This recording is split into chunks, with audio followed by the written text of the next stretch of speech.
Bismillahirrahmanirrahim. Assalamualaikum warahmatullahi wabarakatuh. Sahabat kalian yang berbahagia, tiada terasa waktu terus bergulir dan Ramadan akan memasuki masa-masa pertengahan.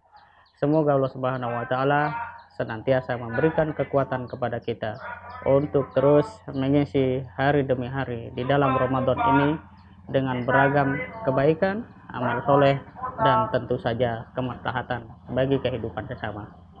Sahabat kalian yang berbahagia, pada hari ini saya ingin bercerita perihal bagaimana kondisi masyarakat yang terkena dampak wabah COVID-19 ini. Bukan saja di Jabodebek, tetapi juga di berbagai tempat.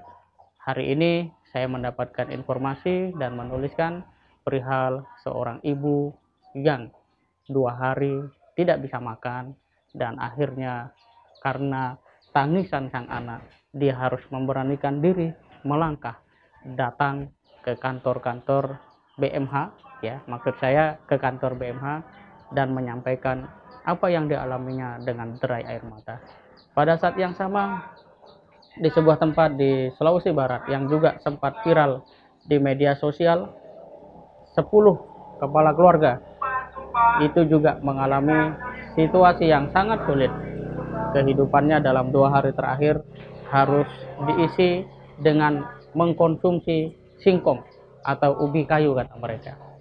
Fakta ini menunjukkan bahwa sebenarnya masalah fundamental di negeri ini adalah kesejahteraan, dan adanya wabah COVID-19 menjadikan sebagian besar saudara-saudara kita hidup di dalam kesulitan yang luar biasa.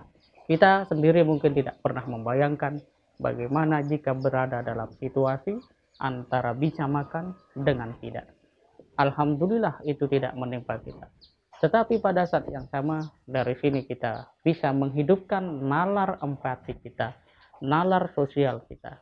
Dan siapapun dalam konteks ini bisa secara bergotong royong, ya, bersama-sama, bahu membahu, melakukan aktivitas ya partisipatoris di mana kita terlibat untuk membantu mereka.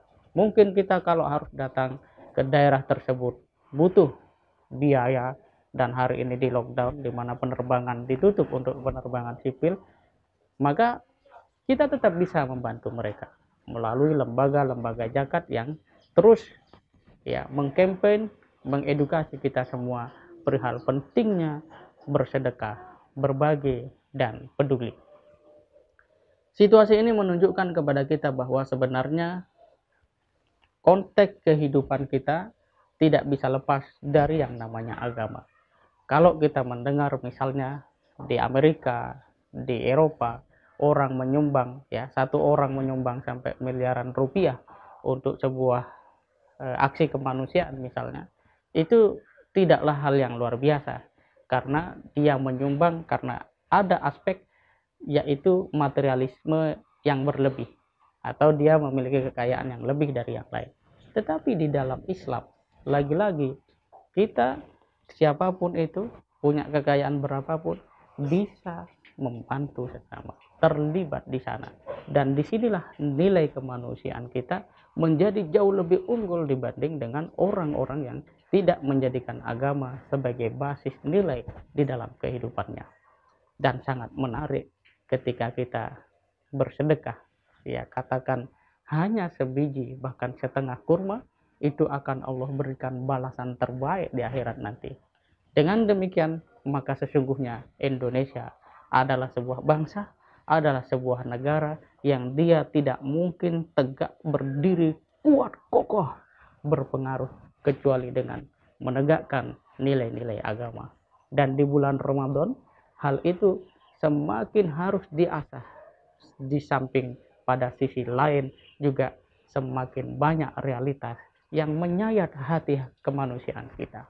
Dengan demikian, sahabat sekalian yang berbahagia, sesungguhnya pada Ramadan ini adalah momentum kita untuk lebih bertanggung jawab secara sosial, untuk bisa hadir secara sosial dengan kesolehan-kesolehan yang harus kita latih, kita asah. Karena sesungguhnya soal infak, sedekah, dan membantu sesama itu bukan soal kekayaan di dalam Islam. Sama sekali bukan soal kekayaan, tetapi Jauh dari soal itu adalah soal keimanan. Dan bagaimana sebuah keimanan dapat bekerja dengan konstruktif secara konkret dalam kehidupan jika kita misalnya pertama jauh dari Al-Quran, kedua tidak menghidupkan nalar positif di dalam diri kita, yang ketiga juga tidak mengasah rasa empati dan kemanusiaan itu sendiri. Inilah momentum kita menjadi pribadi yang dalam puasa ini tidak sekedar menempa ruh dengan beragam ibadah, tapi juga hadir secara konkret membantu mereka yang di tengah atau dilanda kesulitan dan kesusahan. Semoga bermanfaat. Assalamualaikum warahmatullahi wabarakatuh.